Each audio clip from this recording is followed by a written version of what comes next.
नमस्ते। आप सभी से अनुरोध है कि कृपया हमारे चैनल को सब्सक्राइब करें, वीडियो को लाइक भी अवश्य करें और जाएं हमारे धर्मापड़ा मर्चेंडाइज स्टोर पर, जहां आपको मिलेगी नई मर्चेंडाइज और 20% डिस्काउंट। बंगाल का चुनाव वाकई और भी इंटरेस्टिंग होता जा रहा है, और यदि आपको देखना है कि बंगाल का चुनाव क्यों इंटरेस्टिंग होता जा रहा है, तो मैं आपको एक हिंट देता हूँ। आप जाइए महुआ मोइत्रा के एक्स अकाउंट पे। वैसे महुआ मोइत्रा ने मुझको ब्लॉक कर रखा है, लेकिन आपको पता है कि आजकल एक्स ने ये फीचर दिया हुआ है कि भाई यदि किसी अकाउंट ने आपको ब्लॉक कर रखा है तो भी आप उसके ट्वीट देख सकते हैं, उससे इंटरैक्ट नहीं कर सकते। लेकिन फिर भी आप महुआ मोइत्रा के ट्वीट देखेंगे तो उसमें आपको पता चलेगा कि उनकी जो सबसे बड़ी व्यथा है, उनकी ये सबसे बड़ी व्यथा है कि भाई जो एक इस्टेब्लिश्ड राइट था तृणमूल कांग्रेस का पश्चिम बंगाल में, वो भी ले लिया गया है, क्योंकि अब इलेक्शन कमीशन ने आदेश दे दिए हैं कि भाई लाइन की चेकिंग भी जो है वो सीएपीएफ वाले करेंगे।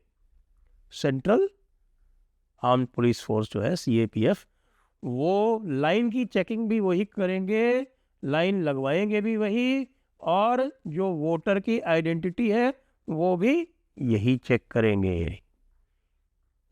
फिर क्या करेंगे भाई हमारे पुलिस वाले? पुलिस वालों का काम जो है वो केवल ये देखना है कि लाइन जो है वो सीधी चलती रहे, लाइन सीधी चलती रहे। लाइन में जितने लोग भी खड़े होंगे उनकी चेकिंग सीएपीएफ के एक पुरुष और एक महिला, ये स्पेशली डिप्लॉय किए जाएंगे जो लाइन की चेकिंग करेंगे। इसको लेकर महुआ मोइत्रा बड़ी चिंतित है, और महुआ मोइत्रा चिंतित है तो आप समझ सकते हैं कि दीदी भी कितनी चिंतित होंगी, क्योंकि सारा का सारा जो बूथ छापा का सिस्टम था, वो बूथ छापा का सिस्टम तो इसी से चलता था। और ये भी तय कर दिया है हाई कोर्ट्स ने भी, सुप्रीम कोर्ट्स ने भी, कि जितनी भी बुरखा नशीन पर्दा नशीन महिलाएं हैं उन सबकी चेकिंग होगी, और उनकी इस सबकी चेकिंग एक महिला करेगी। वैसे तो अगर देखा जाए तो जो कुरान वाले हैं उनके हिसाब से तो किसी भी मोमिना की चेकिंग कोई गैर मोमिना नहीं कर सकती, लेकिन क्या करें, ये तो एक सेक्युलर देश है, तो यहाँ पर ऐसा करना लाजिम है। इसलिए महुआ मोइत्रा बहुत परेशान है, क्योंकि एक बड़ा सिस्टम, जो कुछ तो कहते हैं कि 8-10% तो इस तरह से वोट ऐड कर ही दिए जाते थे। जो लोग एब्सेंट होते थे उनकी जगह पे दूसरे आके वोट बड़े आराम से डालते थे, और जो पूरा सिस्टम था उनको सपोर्ट करता था। ऐसे थोड़े ही 82.3% वोट हो जाता है एक असेंबली इलेक्शन में। 82.3% वोट ऐसे कैसे हो जाएगा? ये पहली समस्या है। अब दूसरी समस्या ये है कि भाई इलेक्शन से पहले ये जो इलेक्शन ट्राइब्यूनल है वो काम कर तो वो फॉर्म तो हो गए, लेकिन उन्होंने काम चालू नहीं किया। एक ट्राइब्यूनल ने काम चालू किया और एक ट्राइब्यूनल ने एक पिटिशन, वो शेख मोहताब कोई है कांग्रेस का बंदा, सॉरी कांग्रेस का है या टीएमसी का है मुझे ध्यान नहीं आ रहा, तो वो एक शेख मोहताब साहब है और फरक्का कंस्टिट्यूंसी के, वो गए थे अपनी पिटिशन लेके सुप्रीम कोर्ट डायरेक्ट। तो सुप्रीम कोर्ट ने कहा था कि आप जाइए एडमिनिस्ट्रेटिव ट्राइब्यूनल में, आप इसको पेश कीजिए। तो उनकी जो पिटिशन थी वो लगी एडमिनिस्ट्रेटिव ट्राइब्यूनल नंबर 1, उनका जो था वो ex chief justice of Calcutta high court Sivagnanam साहब के यहाँ। तो शिव ज्ञानम साहब ने उनके फेवर में जजमेंट दे दिया, और फेवर में जजमेंट देते समय उन्होंने जो आधार कार्ड था उस पर बड़ा रिलाई किया। तो इसको लेकर महुआ मोइत्रा जो है वो ये कह रही है कि साहब कि ये देखिए, ये तो इन्होंने कर दिया, और अगर इस हिसाब से चले तो अधिकतर लोग जो हैं वो ट्राइब्यूनल में वो क्लियर हो जाएंगे। अभी तक आज मेरे ख्याल से अंतिम जो सप्लीमेंट्री है वो आ जानी चाहिए। 57 लाख लोग जो है उनका एडजुडिकेशन हो चुका है, और चर्चा यही है कि उन 57 लाख लोगों में से लगभग आप ये समझिए कि 25 लाख जो है वो बाहर जाने वाले हैं, 25 से 26 लाख बाहर जाने वाले हैं, तो टोटल जो है वो करीब 90 लाख हो जाएगा जो लोग बाहर होंगे। 90 लाख एक बड़ी संख्या है, और 90 लाख का मतलब होता है लगभग 30,000 वोटर पर कॉन्स्टिट्यूंसी वो कम हो जाएगा। जो वोटर लिस्ट नोटिफाई हुई थी SIR के जस्ट पहले, उसमें से लगभग 90 लाख कम हो जाएंगे। तो ये तो आपको पता ही है कि इनका तो बड़ा भारी झटका लगा ही लगा है। उसकी एनालिसिस में पहले कई बार कर चुका हूँ। लेकिन ये जो जस्टिस शिवज्ञानम का जो निर्णय आया, वो जस्टिस शिवज्ञानम के निर्णय में भी आप कमियां निकाल सकते हैं, क्योंकि बंदे का नाम था शेख मोताब, और जो पुराने उसके 2002 में उसका नाम था कोई शायद मुतर्रुल शेख या इस तरह से करके।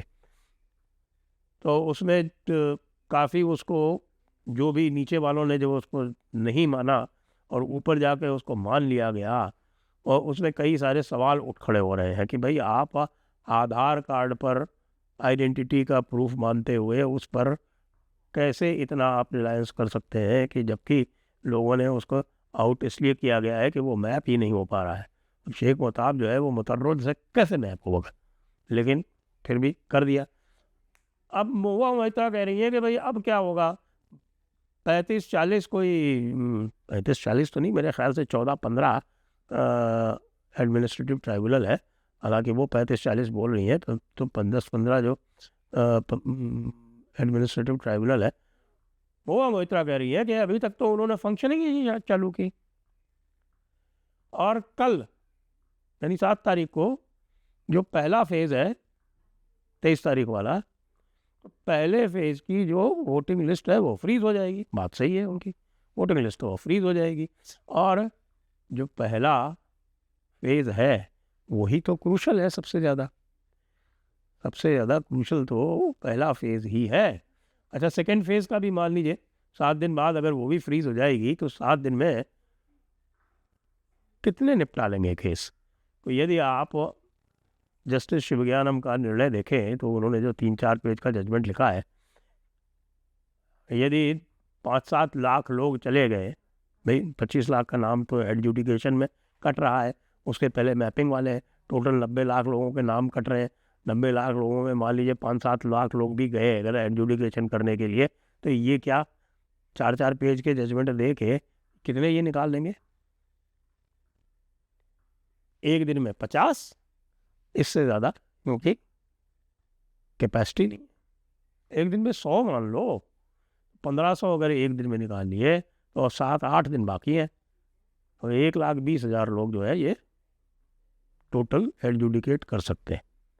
और कितनी भी रिलीफ मिल जाए तो भी 50,000 से ज़्यादा ऐसा नहीं लगता कि भाई इसमें से वापस आ सकते हैं। तो वो जो 90 लाख का फिगर है वो लगभग फाइनल हो गया है। बाद में जो लकीर पीटी जाएगी वो पीटी जाएगी, क्योंकि ये मामला उठाया गया था सुप्रीम कोर्ट के सामने, और सुप्रीम कोर्ट के चीफ जस्टिस ने ये कह दिया कि कोई बात नहीं, बाद में आ जाएंगे। तो उनके लिए ये कोई बड़ी बात नहीं रहेगी, कहेंगे बाद में आ जाएंगे। चलो, अब आते हैं मालदा। ये जो मालदा में जो कुछ भी हुआ, NIA ने एक प्रिलिमिनरी रिपोर्ट सबमिट की है, और NIA उसमें कह रही है कि ये मामला जो था वो पूर्व नियोजित था। ये मामला पूर्व नियोजित था, और ये पूर्व नियोजित था तो क्या ओसीस के पास इसकी जानकारी नहीं होगी? मैं आपको पहले बता चुका हूँ कि ओसी जो है वो मेन फंक्शनल धुरी होता है पूरे पुलिस सिस्टम की पश्चिम बंगाल में। और ये ओसी जो है, इसके आप समझ लीजिए कि करीब 200-250 ओसीस जो है वो इस समय हटाए जाने और हैं अभी। 184-185 तो हटा दिए गए, उसके अलावा इतने और हटाए जाने। तो फिर क्या होगा? फिर क्या होगा जब ओसी ही सारे हटा दिए जाएंगे, नए ओसी लगा दिए जाएंगे, और पुलिस की धुरी जो है वो ओसी है, एसपी नहीं है पश्चिम बंगाल में। सब ओसीज को सबको मैसेज पहले ही मिल चुका है। वैसे जो कलेक्टर साहब हैं वहाँ के, जो डिस्ट्रिक्ट मजिस्ट्रेट साहब हैं मालदा के, उन्होंने जो ADM थे उनको नोटिस दे दिया है कि आपने मुझको बताया नहीं। कोई ये नहीं बता रहा है कि जो लेटर लिखा गया था डिस्ट्रिक्ट मजिस्ट्रेट साहब को, उसका संज्ञान क्यों नहीं लिया गया?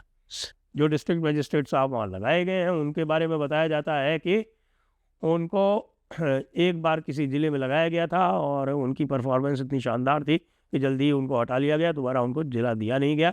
और उसके पीछे और कोई कारण नहीं था, कारण उनकी प्रशासनिक अक्षमता ही बताई जाती है।